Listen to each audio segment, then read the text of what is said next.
Right guys, in this video, what we're going to cover is your pressing movement, just some of your basic movement patterns for this.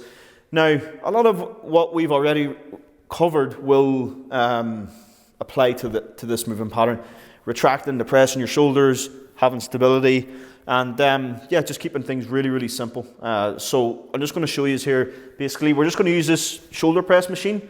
Again, there will be a few things to consider when you are setting up a machine. Again, making sure that the exercise of the machine fits you and not trying to force yourself to fit the machine or the exercise. Always keep that in mind, rule number one. But yeah, 15 kg each side, nothing heavy for myself. I'm just going to show you kind of just a basic movement pattern here. So again, I've just set up the seating. I want to make sure my feet can touch the floor. I'm not super tall, so I make sure that the seat's actually low enough for me to stay planted into the ground. You don't want to be doing this with your feet swinging or anything like that. It might cause you to be quite unstable. So make sure that the seat, the machine's already set up. I've already preset this up. So from here, I'm not going to keep my head forward. I'm going to keep my head back. My shoulders, I'm not going to push them up and shrug up. I'm going to actually retract and depress my shoulders and keep them steady. I'm going to come down. You don't have to come down any further than that. You can see the way my arms are parallel, and drive up. And you don't have to come right up either. Okay? So there we go. All that tension I can feel on my anterior delts, front delts. So any pressing movement, you're going to be using your front delts, majority. You're going to get a bit of tricep work in there as well, as it is a pressing movement, and you are going to be extending your elbow, so you're going to get a bit of tricep work in there as well. So now, not just with machines, if you're using dumbbells, so I'm just going to show you very, very quickly on this bench. I'll just pull this up.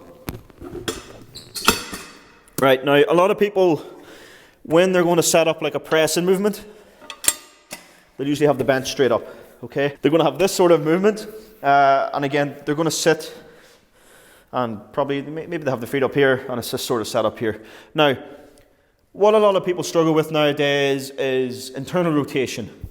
Their front delts, anterior delts are very tight, quite strong, compared to their rear delts, or medial delts, they're quite weak. So what ends up happening, they end up with a posture where they're like rolled in. Okay, so you'll see like, you might see the odd guy in the gym train like this. You call them mirror lifters. They only train what they can see in the mirror. Pecs, biceps, quads, if even. So it's usually just pecs and biceps. And they end up with this sort of physique, kind of leaned in. You don't want this. Couple that with people's lifestyle nowadays, spend a lot of time in the office, at a computer, or maybe they're working from home now, or if they're out and commuting about. Again, like I covered with the hip hinge and squat work, posterior chain, calves, hamstrings, glutes, back, they're not getting as much stimulation, so you're going to have posture issues. A couple of those posture issues with this, where your shoulders are rolled forward. When it comes to actually pressing here, you're going to find it quite difficult. What ends up happening, your rib cage points up. Your back ends up extending extensively, like quite a lot, and then it feels actually quite uncomfortable so when you're pressing. So a really easy way to fix that, if you do have a bit of internal rotation, lo and behold, all you need to do, drop this back slightly, okay? You'll feel way more comfortable. So if I was up here but I had internal rotation and I'm trying to press, again, you can see from that angle that my wrist isn't in line with my shoulder. Remember, with your squats, ankle, knees, hips stay in line. Any pressing or pulling, wrists, elbows, and shoulders stay in line. Same with pressing. So if I'm lying at slightly back at like a high incline, again, and if I'm able to keep my anterior delt vertical, in line with my elbows and wrists, well, that's going to be way more comfortable rather than staying upright, trying to press behind the head or from here. Not going to be very comfortable. So that's just that slight change in angle is going to solve that problem massively for a lot of people.